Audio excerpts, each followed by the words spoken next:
Rape amber की मंगेतर को गायब हुए 4 महीने हो चुके हैं, लेकिन आज तक उसका कोई सुराग नहीं मिला। पुलिस को लगता है कि शायद वो अब तक मर चुकी है। एल को लगता है कि पुलिस अगर उसकी बॉडी ढूंढ लेती है तो कीरा केस में कोई बड़ा सुराग मिल सकता है। तभी वटारी आते हैं और टीवी खोलने की बात करते हैं।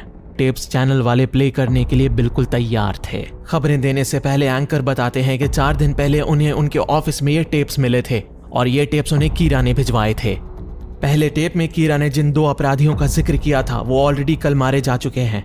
मरने की वजह और मरने का वक्त बिल्कुल वही था जो कीरा ने तय किया था। अगर ऐसा है फिर तो ये पक्का कीरा ही है। कीरा की तरफ से इंस्ट्रक्शन थी कि अगला टेप आज शाम 5:59 पर चलना चाहिए। एंकर्स बताते हैं कि कीरा उनके जरिए दुनिया तक मैसेज देना चाहता है और फिर चैनल वाले वीडियो चला देते हैं। एक टीवी एंकर के मरने के बारे में कीरा भविष्यवाणी करता है कि पूरे 6 बजे उसको दिल का दौरा पड़ेगा और वो मर जाएगा, और ऐसा ही होता है। कीरा का अगला शिकार भी एक एंकर ही था जिसकी मौत ठीक 6:01 पर हो जाती है, जैसा कीरा ने तय किया था। टेप्स वाकई कीरा ने भेजे थे, दुनिया को यह जताने के लिए कीरा लाइव एंकर्स को मार रहा था। इस ब्रॉडकास्ट को रोकना होगा, नहीं तो और लोग मरेंगे। एल की बात सुनकर पुलिस ऑफिशियल्स में हड़कंप मच जाता है। वो टीवी से कांटेक्ट करने की कोशिश करते हैं लेकिन कोई उनका फोन नहीं उठाता। तभी उनमें से एक पुलिस ऑफिसर वहां पर खुद जाकर ब्रॉडकास्ट को रुकवाने की बात करता है और ये कहकर वो चला जाता है। कीरा अपने टेप्स में बहुत सारी बातें बताता है। वो ये कहता है कि वो एक नई दुनिया बनाना चाहता है जिसमें आतंक और अपराध बिल्कुल नहीं होंगे। कीरा ये भी कहता है कि उसको पुलिस की सपोर्ट चाहिए और वो पुलिस के साथ मिलकर काम करना चाहता है।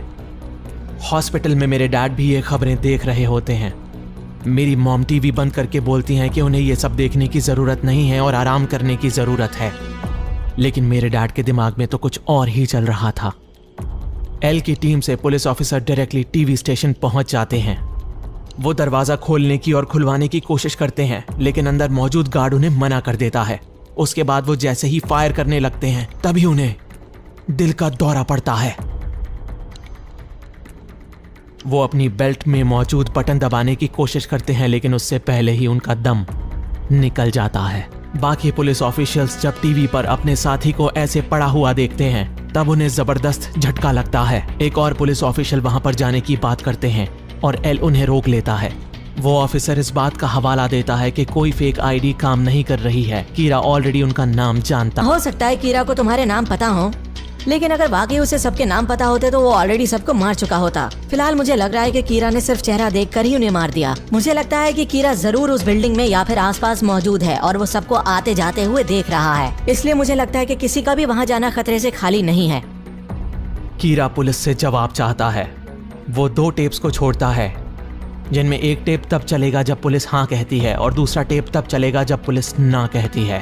कीरा को अगले 4 दिन में पुलिस से जवाब चाहिए। कीरा एक ऐसी दुनिया बनाना चाहता है जिसमें अपराध नहीं होगा और वो इसमें पुलिस का साथ चाहता है। उधर मेरे डैड खतरों के खिलाड़ी बनने की कोशिश कर रहे हैं। वो एक वैन लेकर सीधा टीवी स्टेशन में घुस जाते हैं। बिना चेहरा दिखाए बिल्डिंग में इस तरह से घुसा जा सकता था, ये मुझे नहीं पता था। मेरे डैड सीधा ब्रॉडकास्ट डिपार्टमेंट में जाकर ब्रॉडकास्ट को बंद करने की बात करते हैं। प्रोड्यूसर कहते हैं कि ये उनके हाथ में नहीं है। अगर उन्होंने ब्रॉडकास्ट को रोका तो कीरा उन सबको जान से मार देगा। फिर मेरे अच्छे डैड बैड बन जाते हैं और बंदूक निकालते हैं।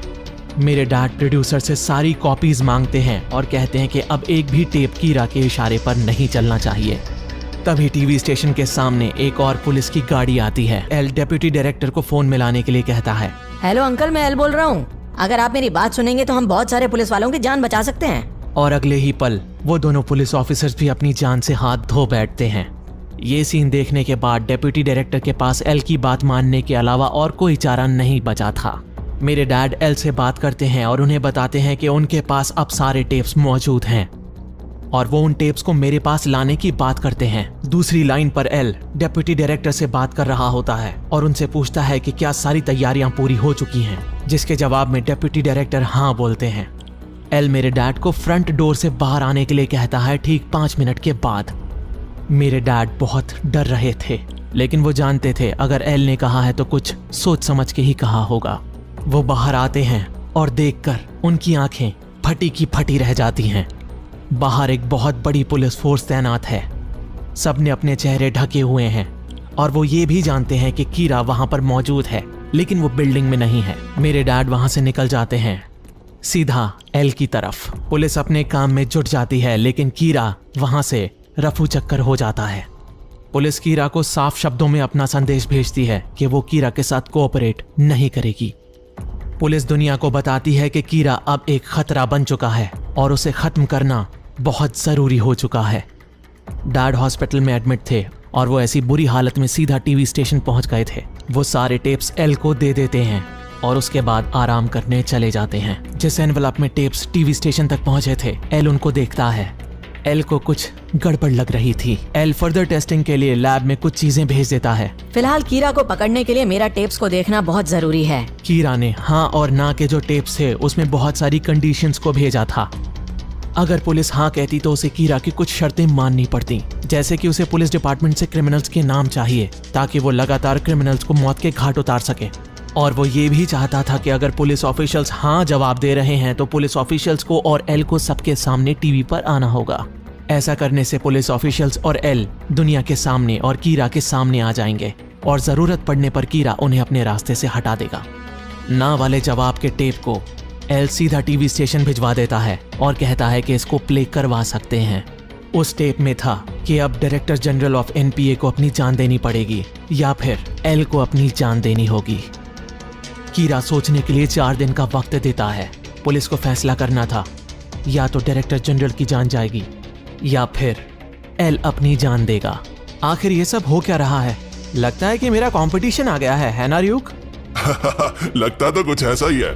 हमारी दुनिया में एक और शिनिगामी आ गया है और जिस किसी इंसान के पास भी वो डेथ नोट है उसके पास शिनिगामी की आंखें भी हैं, क्योंकि वो बिना नाम जाने ही लोगों को मार रहा है। उसके पास मुझसे ज्यादा ताकत है। एक बात तय है कि अगर सब कुछ ऐसा ही चलता रहा तो अगले 4 दिनों में एल मर जाएगा। वो दूसरा इंसान बेगुनाहों की जान ले रहा है और वो कीरा का नाम खराब कर रहा है। और अगर वो अपनी नासमझियों की वजह से पकड़ा गया तो मुझे भी परेशानी हो जाएगी। मुझे जल्द से जल्द उसे ढूंढना पड़ेगा। अब मुझे जल्द से जल्द टास्क फोर्स को ज्वाइन करना है ताकि मैं एल के साथ रहूं और उस दूसरे बहरूपीय कीरा को पकड़ पाऊं। चीफ यागामी बताते हैं कि बाकी सारी दुनिया से संदेश आ चुका है। सब यही चाहते हैं कि एल सबके सामने आ जाए। सोचने के लिए अभी भी हमारे पास 3 दिन का वक्त है। और मैं वैसे भी उस नकली कीड़ा के हाथों नहीं मरना चाहता। एल की बात सुनकर सब हैरान हो जाते हैं। हाँ, आप लोगों ने सही सुना। मुझे लगता है कि ये वो असली कीड़ा नहीं है, ये पक्का कोई और है। सब एल से पूछते हैं कि आखिर एल को इस बात का पता कैसे चला। एल बताता है कि उसने 2 बेगुनाह एंकर्स की जान ले ली, सिर्फ ये साबित करने के लिए कि वो कीड़ा है। असली कीड़ा कभी भी ऐसा नहीं करता। पहले कभी भी कीड़ा ने बेगुनाहों को नहीं मारा, लेकिन हाँ, FBI एजेंट्स को उसने मारा क्योंकि वो उसके पीछे पड़े थे। मैं आपसे जानना चाहता हूँ कि क्या मैं लाइट को इस केस में अपने साथ मदद के लिए रख सकता हूँ? मेरे डैड पूछते हैं कि क्या अब वो मुझे सस्पेक्ट नहीं मानता। एल कहता है कि शक पूरी तरह से हटा नहीं है, लेकिन मेरी बेहतरीन डिडक्टिव एबिलिटीज इस केस में उसकी मदद कर सकती हैं। मेरे डैड एल से कहते हैं कि अगर मुझे कोई परेशानी नहीं है तो मैं इस केस पर काम कर सकता हूँ। दूसरी तरफ वो लड़की सामने आती है जिसके पास डेथ नोट और शिनिगामी की ताकत होती है। वो मुझसे मिलना चाहती है, मुझसे बात करना चाहती है, इसलिए उसने वो टेप्स को टीवी स्टेशन में भेजा था। वो खुद को कीरा के नोटिस में लाना चाहती थी और वो कामयाब हो भी गई। उस लड़की के पास शिनिगामी की आंखें हैं और इसलिए वो मुझसे कहीं ज्यादा ताकतवर है।